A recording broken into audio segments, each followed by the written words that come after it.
اللہ تعالیٰ نے ہمیں جن نعمتوں سے نوازا ہے ان نعمتوں میں سب سے عظیم ترین نعمت ایمان کی نعمت ہے، کیونکہ دنیا اور خاص طور سے آخرت کی کامیابی ایمان پر موقوف ہے۔ اللہ کے نبی صلی اللہ علیہ وسلم کی ایک حدیث ہے، حضرت ابو ہریرہ رضی اللہ تعالی اس حدیث کے راوی ہیں۔ فرماتے ہیں جناب رسول اللہ صلی اللہ علیہ وسلم نے ارشاد فرمایا، المؤمن القوی خیر واحب الی اللہ من العبد الضعیف وفی کل خیر۔ طاقتور مومن اللہ تعالیٰ کے یہاں کمزور مومن سے بہتر ہے۔ اور پھر دوسری بات یہ ارشاد فرمائی کہ ہر مومن میں خیر ہے۔ عام طور سے اس حدیث کا مطلب اپنے اپنے طور پر یہ ذکر کیا جاتا ہے، یہ بیان کیا جاتا ہے کہ جو صحت کے اعتبار سے زیادہ اچھا ہو، طاقتور ہو، جسمانی لحاظ سے وہ کمزور مومن سے زیادہ بہتر ہے۔ عام طور سے اس حدیث کا مطلب یہ بیان کیا جاتا ہے، اور اس میں کوئی شک بھی نہیں ہے کہ جسمانی صحت کا خیال رکھنا ضروری ہے۔ دین کے تقاضوں پر، مالی تقاضوں پر، جانی تقاضوں پر صحیح معنوں میں عمل کرنے کے لیے جسمانی صحت کا ہونا بھی بہرحال کسی حد تک ضروری ہے۔ لیکن اس حدیث کا جو اصل مطلب ہے وہ یہ ہے کہ ایمان کے لحاظ سے جو آدمی زیادہ طاقتور ہو وہ اس آدمی کے مقابلے بہتر ہے جو ایمان کے اعتبار سے کمزور ہو۔ ایک آدمی کا ایمان اتنا مضبوط ہو، اتنا مستحکم ہو کہ حالات جیسے بھی آئیں وہ ایمان پر ثابت قدم رہے، مان رہے تو رہے، جائے تو رہے، جائے تو جائے، جان سلامت رہے تو رہے، جائے تو چلی جائے، عزت رہے تو رہے، چلی جائے، تو اس کی پرواہ نہ ہو، ہر حال میں اپنے ایمان پر پہاڑ بن کر ثابت قدم رہے، ایسا مومن کمزور مومن سے بہتر ہے، کیونکہ ایسا ہی طاقتور مومن ہر طرح کے تقاضوں پر، ہر طرح کے ماحول میں صحیح معنوں میں چل پاتا ہے۔ جو اس درجے کا طاقتور مومن ہوگا وہ ہر طرح کی قربانی پیش کرے گا، کیونکہ اس کی نظر اپنے پروردگار پر ہوگی، آخرت پر ہوگی۔ وہ اچھائیوں کا حکم کرنے میں، برائیوں سے لوگوں کو روکنے میں اپنی طاقت صرف کرے گا، اور جہاں دین و ایمان، ملت اسلامیہ اس سے جس طرح کی قربانی پیش کرنے کی طالب ہوگی تو وہ اپنے ہر طرح کے ذاتی مفادات سے بہت بلند ہو کر ملت کے لیے، اسلام کے لیے ہوا وقت اپنے آپ کو پیش کرے گا۔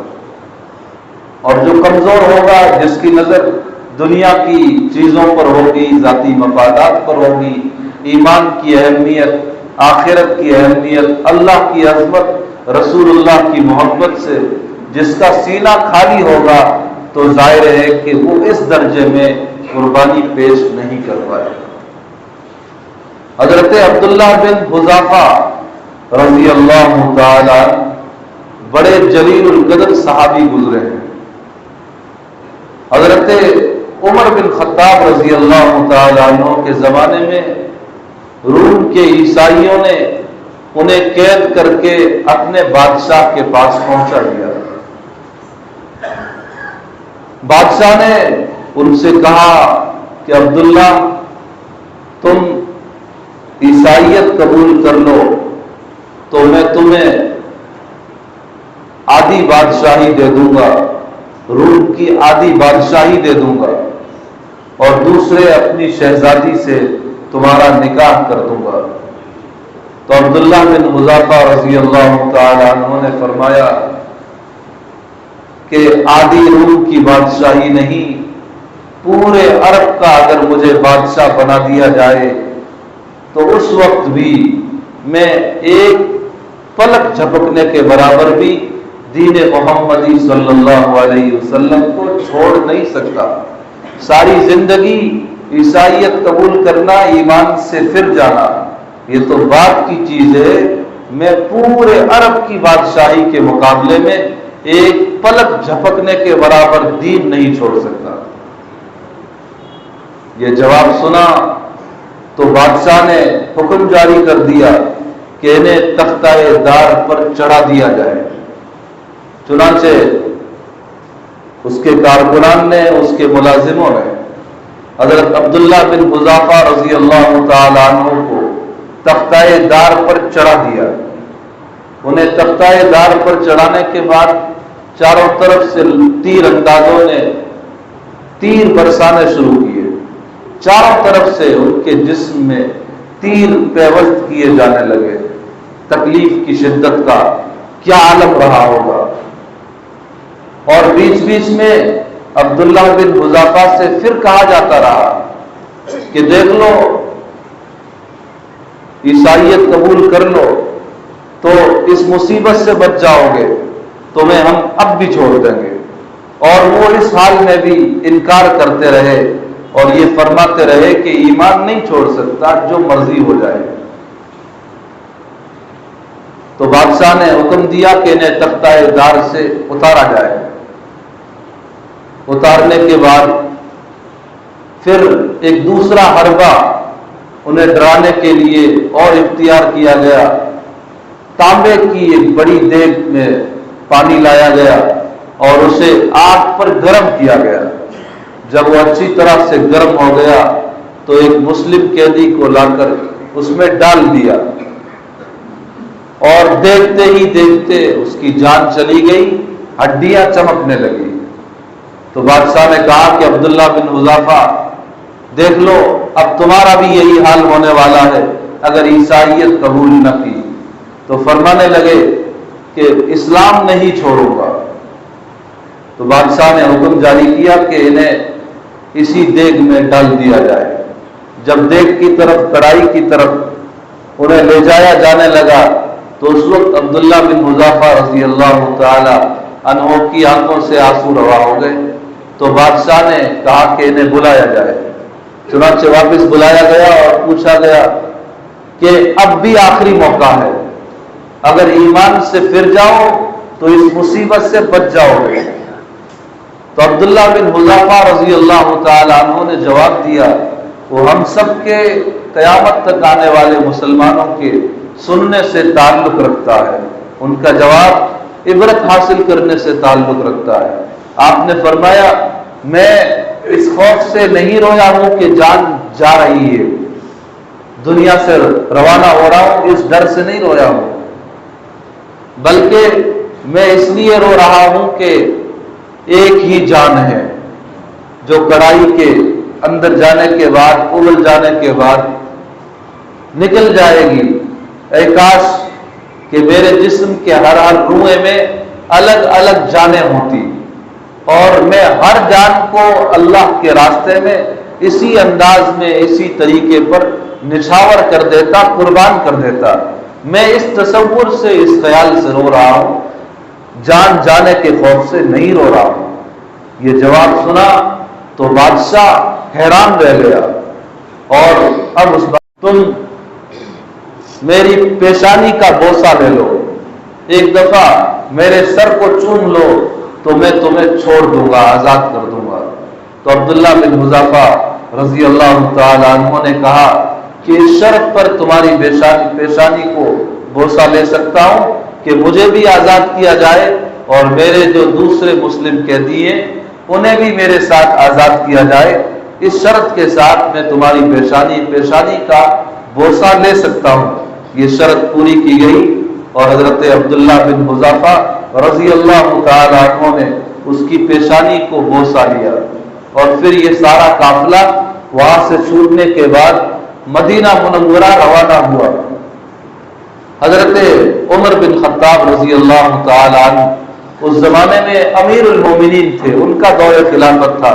جب انہیں حضرت عبداللہ بن حذیفہ کے مدینہ منورہ تشریف لانے کا علم ہوا تو حضرت عمر بن خطاب رضی اللہ تعالی عنہ نے اعلان فرمایا کہ آج ہر مسلمان پر لازم ہے کہ وہ عبداللہ بن حذیفہ رضی اللہ تعالی عنہ کی پیشانی کا بوسہ لے، اور اس کی ابتدا میں خود کروں گا۔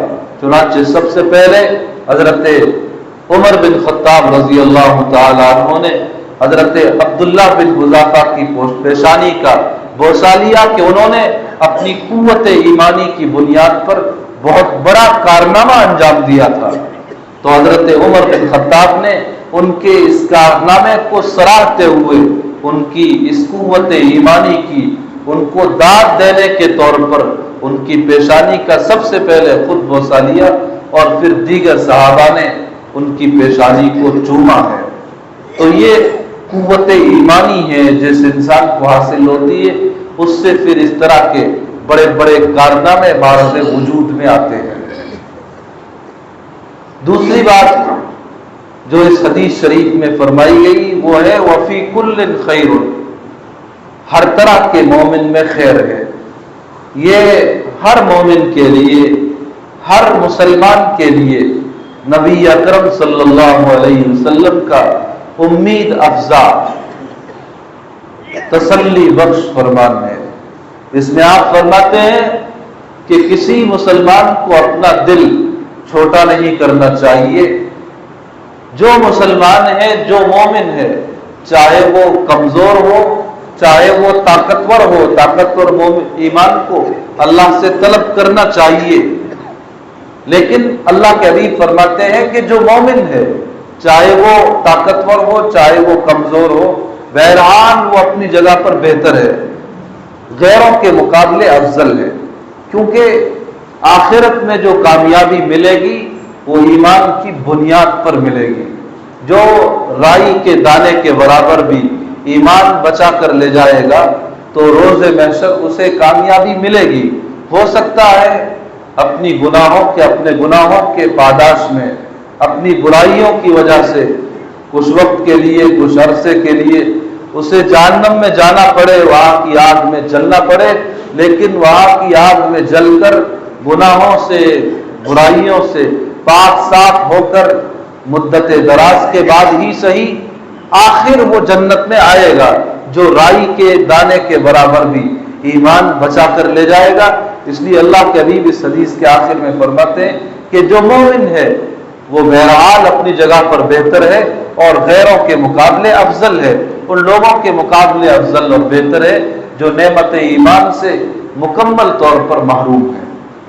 ایک حدیث میں اللہ کے حبیب صلی اللہ علیہ وسلم نے ارشاد فرمایا کہ جنت میں جو سب سے ادنا درجے کا جنتی ہوگا، سب سے کم درجے کا جنتی ہوگا، اسے اس دنیا سے 10 گنے زیادہ جنت کا رقبہ عطا ہوگا۔ ہماری دنیا کا جو رقبہ ہے، اس رقبے کا 10 گنا رقبہ سب سے ادنا درجے کے جنتی کو عطا ہوگا، اور اس جنتی کی ہر خواہش جو دل میں آئے گی پوری کی جائے گی۔ جب ادنا درجے کے جنتی کا یہ عالم ہوگا تو جو اعلیٰ درجے کے جنتی ہوں گے انہیں اللہ تعالیٰ کی طرف سے کیا کچھ عطا کیا جائے گا، اس کا تو ہم اس دنیا میں رہتے ہوئے صحیح معنوں میں اندازہ بھی نہیں لگا سکتے۔ تو نعمت ایمان کی بڑی اہمیت ہے۔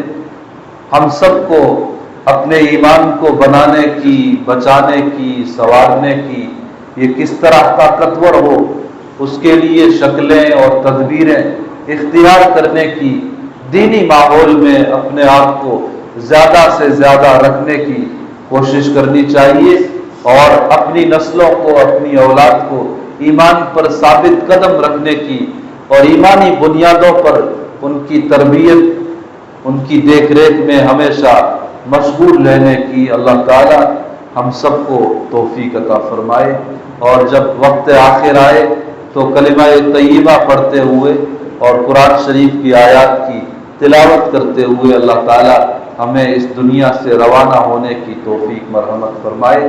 ارتداد سے، کفر سے اور ان کے شائبے تک سے اللہ تعالی ہم سب کی، ہر بندہ مومن کی مکمل طور پر حفاظت فرمائے۔